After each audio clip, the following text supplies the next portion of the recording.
안녕하세요. 귀로 듣는 자주인의 독서 교양 백관대학의 송세비입니다.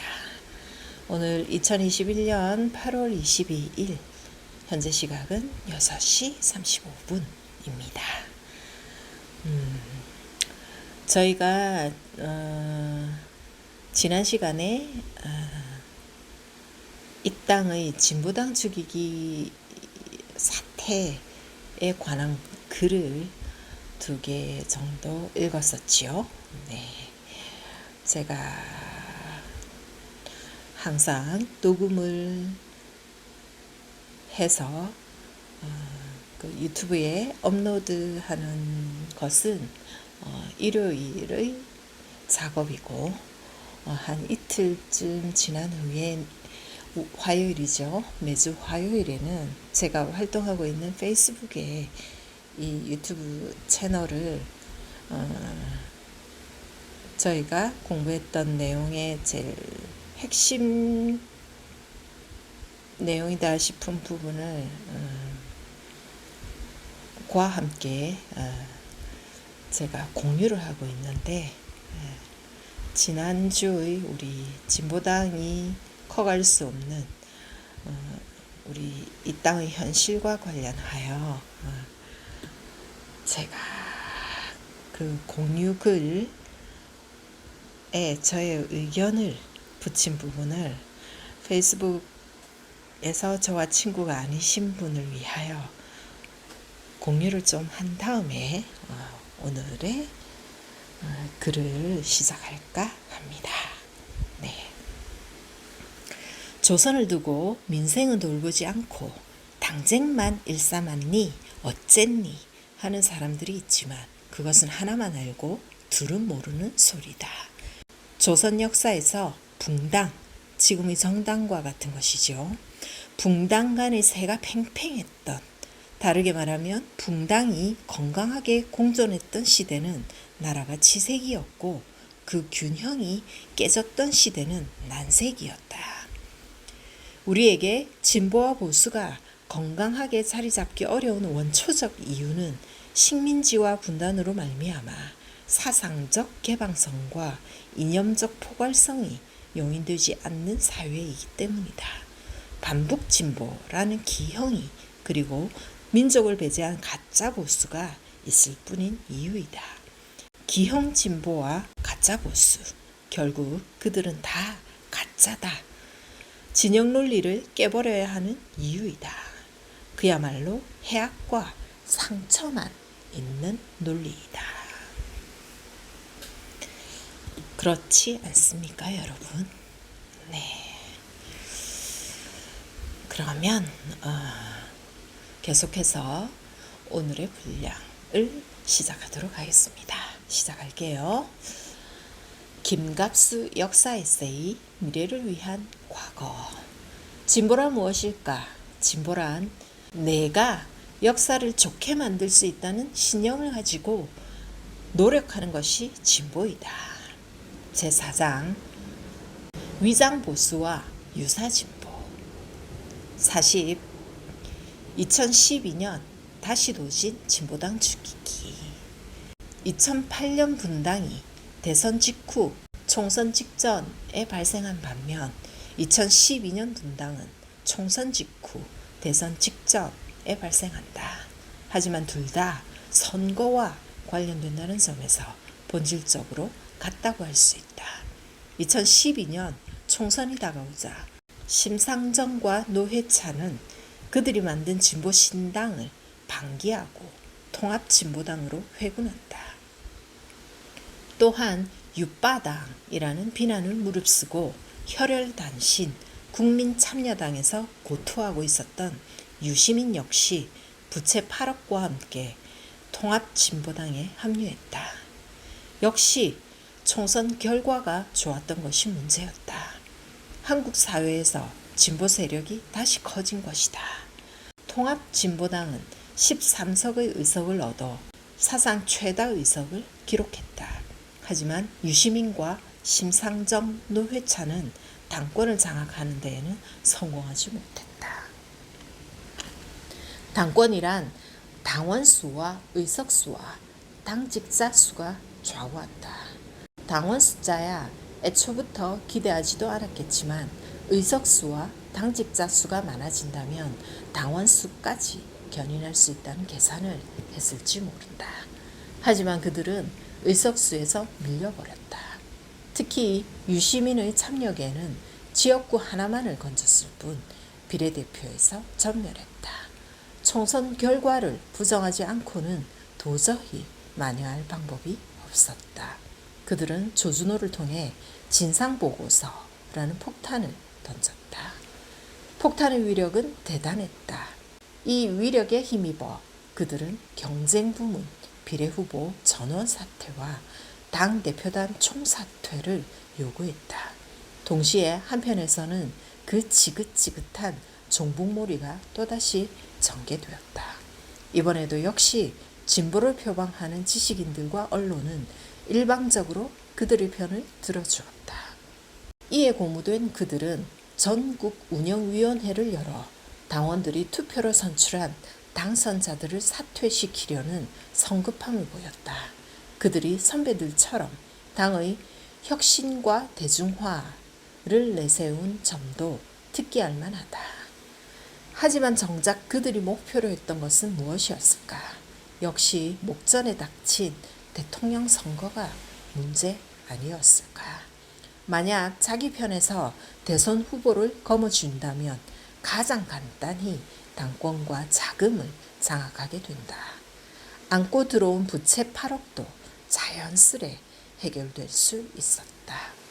그러나 당권파에는 이정희라는 유력자가 있었다. 그들이 당권파에게 백의종군을 추가로 요구한 것은 이정희의 대선 출마를 사전 봉쇄하려는 포석이었다. 작금의 통합진보당 사태에는 비극과 희극이 뒤섞여 있었다.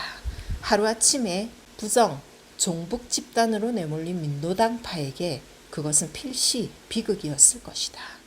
회의장에서 내지른 그들의 고함, 완력과 밀어붙이기, 그들 중 하나가 저지른 머리끄덩이 등은 모두 비극적 감정의 발로였던 것만은 틀림없다. 그리하여 당대표는 진한 눈물을 흘리며 물러나 침묵의 형벌이라는 비극적 레토릭에 은신해야 했다. 그리고는 급기야 박영재 당원이 스스로 자기 몸에 불을 댕기는 처절한 비극으로 귀결되고 말았다. 반면 탈당파들의 행태는 희극으로 초지일관했다. 이석기, 김재현 제명을 위한 의원총회. 그들은 민주적 절차를 따른 의원총회 투표 결과까지 무시하면서 민노당파를 비민주적이라고 공격하는 모습을 보인다. 더욱이 유시민의 7번째 당적 이적, 심상정, 노회찬의 시계추 왕복 탈당, 김재남, 박원석, 정진후, 서기호의 셀프 제명 등은 세계 어느 정당사에서도 듣도 보도 못한 일이었다. 특히 셀프 멤버 중 하나인 김재남의 제명 사유가 의원총회에서 이석기, 김재현 제명에 찬성하지 않은 점이라는 것은 희극의 정점을 이루었다. 하지만 어디 이뿐 일이야.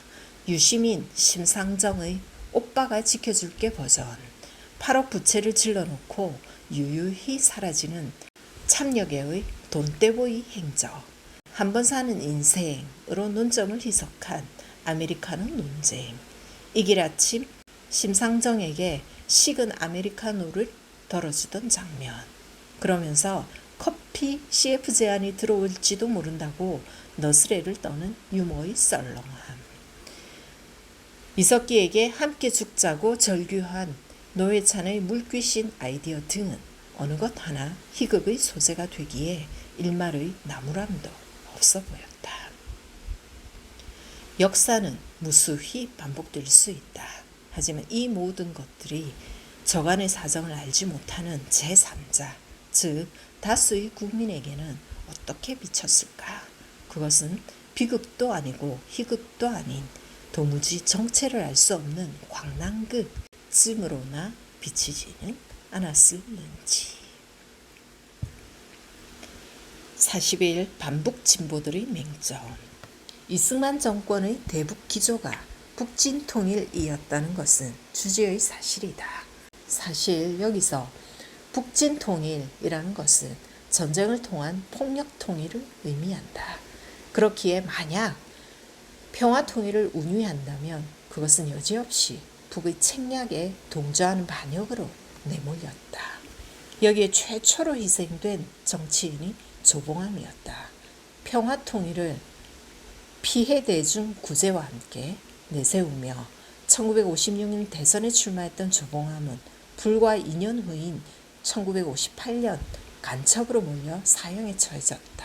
놀라운 것은 진보당이 불법적으로 해산되고 조봉암의 혐의가 철저히 조작된 것인 줄 알고 있었던 제1야당 민주당뿐 아니라 진보를 표방하던 민주혁신당 등의 어느 누구도 진보당과 조봉암을 두둔하지 않았다는 사실이다. 우리는 흔히 반통일은 수구보수의 전유물인 것으로 알고 있다. 하지만 지난 70년 분단의 세월 동안 자유주의자들 또는 진보 인사들도 수구보수 못지않게 통일을 지속적으로 방해해 왔다는 사실을 우리는 냉엄하게 인식해야 할 필요가 있다. 4.19 직후인 1960년 8.15 15주년을 맞이하여 북측의 김일성은 남북 연방제를 최초로 주장했다. 그는 우리가 말하는 연방제는 남북 조선의 현 정치 제도를 그대로 두고 조선민주주의 인민공화국 정부와 대한민국 정부의 독자적인 활동을 보존하면서 두 정부 대표들로 최고민족위원회를 조직해 남북조선의 경제, 문화 발전을 통일적으로 조절하자는 것이라고 주장했다. 이에 대해 당시 장면 정부가 보인 반응은 과거 이승만의 것과 다르지 않았다. 장면은 8월 17일 정일형 외무장관의 반박 성명을 통해 이는 북한 괴뢰 정권을 계속 유지하면서 국제적 승인을 획득하려는 비굴한 행동인 동시에 대한민국의 정치적, 사회적 교란을 기도하고 공공연한 정부 전복과 민심의 교란 및 간첩 행위를 자행하려는 의도를 갖고 있는 것이라고 비난했을 정도다. 1961년 4.19 1주년을 며칠 앞두고 장면은 유엔에서 한국 통일 방안이 논의되는 것에 대해 용공 통일보다는 분단 지속이 낫고 유엔 결의라 할지라도 우리에게 불리하다면 받아들일 수 없다고 말했다.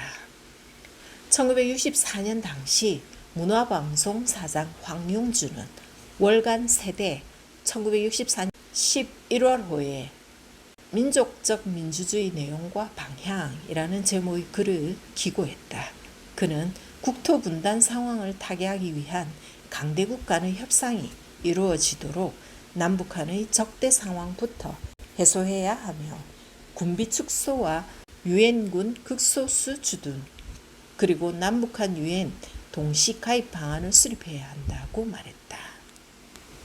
너무도 온당하고 합리적인 주장이 아닌가. 그런데 이런 글에 먼저 시비를 건 자들은 국회 국방위원회 소속의 야당 의원들이었다. 야당 의원 한건수는 황 씨의 글은 북괴의 통일안에 동조한 것이라고 규탄하면서 이 글이 국시에 위배되는지 여부를 따졌다. 다른 야당 의원들도 정부에 대해 국가 안보를 위태롭게 하는 주장을 왜 묵인하는가라고 질책했다. 평소 진보연 해오던 김준현은 아예 한술 더 떠서 황용주를 당장 파면시키고 구속하라고 호통을 쳤다. 이에 반해 오히려 여당인 공화당 대변인 신범식이 각자가 자기의 소견을 말하는 것은 언론 자유에 속하는 것이라고 두둔했을 정도였다. 1996년 국회에서 한 의원과 국방장관의 NLL 문답이 있었다. 문 4.11 총선 후 북한 함정의 서해상 도발에 대해 우리 대응이 왜 소극적이었느냐? 답. 북방 한계선은 우리 어선 보호를 위해 우리가 그어놓은 것으로 정전협정 위반은 아니다. 문. 그렇다면 침범해도 문제가 아니냐? 답. 상관하지 않겠다. 놀랍게도 이런 질문을 한 사람은 당시 야당인 국민회의의 천용택 의원이었고 답변한 사람은 이양호 국방장관이었다. 참고로 이양호 국방장관은 군 출신으로서 대령 시절 판문점 연락장교단장을 지낸 적이 있어 정전협정 규정을 누구보다도 잘 숙지하고 있었다. 우리는 문재인이나 박원순을 민주적인 진보인사로 알고 있다. 정말 그럴까? 문재인은 참여정부 시절 대북 송금 특검을 추동했으며 지난 대선 때에는 NLL을 사수선이라고 주장한 바가 있다. 그리고 박원순은 천안함은 북의 소행이라는 발언을 공개석상에서 2번이나 했다. 1972년 닉슨이 중국을 최초로 방문했을 때 모택동은 다음과 같은 말을 했다. 당신이 당선되지 않고 민주당이 집권했다고 해도 우리가 초청을 안 하지는 않았을 것이요. 그러나 나는 민주당보다는 공화당이 낫다고 생각하오. 나는 문재인, 박원순이 김무성, 정몽준보다 덜 친미적일 것이라고 생각하지 않는다. 여기에는 일단 양해를 구한다. 내가 지금 이 자리에서 야당보다 여당 편을 들자는 것이 아니라는 것을. 다만 우리의 소원인 평화와 통일을 위해서라면 민주연, 진보연 하는 인사들의 실체를 정확히 알려 그들로 하여금 반북의식을 극복할 수 있도록 하자는 것이다. 42. 오늘의 유사 진보들이 일제시대에 살았더라면 우리는 대체로 친일의 역사가 청산되지 않았다는 데에 동의한다. 이 시대가 정의롭지 못한 것도 친일 청산이 제대로 되지 않았기 때문이라고 말한다. 그렇다면 우리는 왜 문제가 무엇인지를 잘 알면서도 해결하지 못하고 있는 것일까? 다시 말해서 우리는 어째서 지금이라도 친일 청산을 하지 못하고 있는 것일까? 모두가 알듯이 일제가 물러난 지 벌써 70년이나 되었다. 우리는 친일파라고 하면 흔히 이완용 등의 을사적신들이나 관동 군인이나 일제 경찰이나 밀정 등을 떠올리고는 한다. 물론 그들의 행위야 더할 나위 없이 부도덕하고 반민족이었다. 하지만 그들은 이미 죽었다. 그러므로 정확히 말해서 친일파는 더 이상 존재하지 않는다. 그런데 친일파가 죄다 죽었는데도 친일 청산이 이루어지지 않았다면 수상한 일이 아닌가. 요즘 시대가 100년 전 구한말과 비슷하다는 말을 덜어 듣는다. 정말 지금이 한반도를 놓고 사악한 열강이 악유다툼을 벌이던 구한말과 비슷한 것일까? 일본의 재무장과 군국주의 부활을 두려워하는 사람도 적지 않다. 그렇다면 과연 일본이 100년 전처럼 한반도를 다시 침탈할 수 있다는 것인가? 나는 아니라고 본다. 물론 일본은 경제, 군사적으로 초강국 수준에 든다. 그러나 일본 태평양 해안 도처의 산지에 있는 핵발전소들은 모두 조선 미사일의 사정권 내에 있다. 원자탄은 물론 수소탄까지 보유하고 있는 중국은 이미 세계적 군사 강국으로 부상한 지 오래다. 한국의 군사력과 경제력도 100년 전과 비교조차 할 수 없을 정도가 되었다. 쉽게 말해서 100년 전과는 군사 경제적인 면에서 확연하게 다르다는 것이다. 그렇다면 뭐가 문제란 말인가? 중국이나 북한에는 별 문제가 없다. 문제는 바로 한국에 있다. 오늘의 한국에는 여전히 100년 전과 별반 다르지 않은 것이 있는데 나는 그것을 한국인들의 정신과 문화 수준이라고 파악한다. 한국인들의 정신과 문화 수준은 아직도 식민지 시대의 범주에서 벗어나지 못하고 있는 것이다. 그리고 이런 정신과 문화를 끊임없이 재생산하는 주체가 있는데 나는 그것이 지식인 집단이라고 본다. 후쿠자와 유키치, 그는 1835년에 태어나 1901년에 죽었다. 얼마 전까지만 해도 일본 1만엔권 화폐에 그의 초상이 박혀 있었다. 그는 문명지상주의자로서 이토 히로부미의 정신적 리더였다.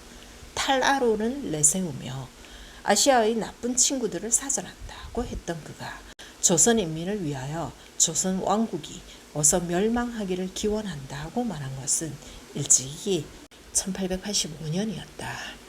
유길준, 김옥균, 서재필, 최남선, 이광수, 그리고 윤치호 등은 조선에서 모두 성각자연한 개화계몽의 지식인들이었다. 말이 좋아 성각자지. 나는 이들이야말로 최악성의 친일파들이요 식민지 시대의 입진보였다고 생각한다. 이들이야말로 조선의 정신과 문화를 보이지 않게 오염시킨 주범들이었다. 그런데 이들이 모두 하나같이 후쿠자와 유키치를 존경한다고 말했다. 최근 문창극이 강연의 텍스트로 삼은 이가 바로 윤치호였다. 우리는 오늘의 시점에서 이런 사람들이 바로 식민지 시대에 가장 인기 있었던 학자요 지식인들이었음을 상기해 볼 필요가 있다. 우리의 비극은 8.15 이후 지금까지 한국의 지식인들이 바로 이 위장한 개화계몽 지식인들을 내심 선망해 오고 있다는 데에 있다. 오늘날 한국에서 인기 있는 지식인들이 일제시대 개화계몽주의자들을 문제 삼는 것을 본 적이 있는가?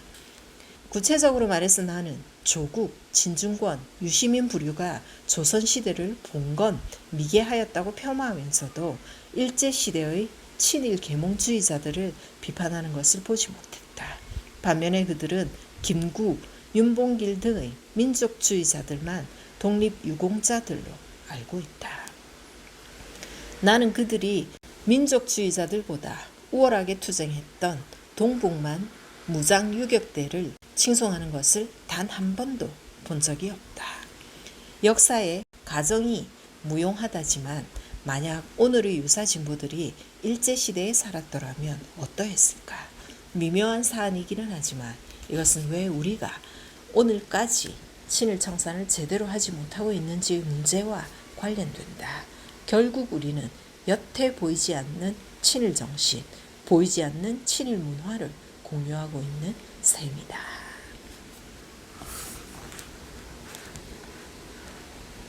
네.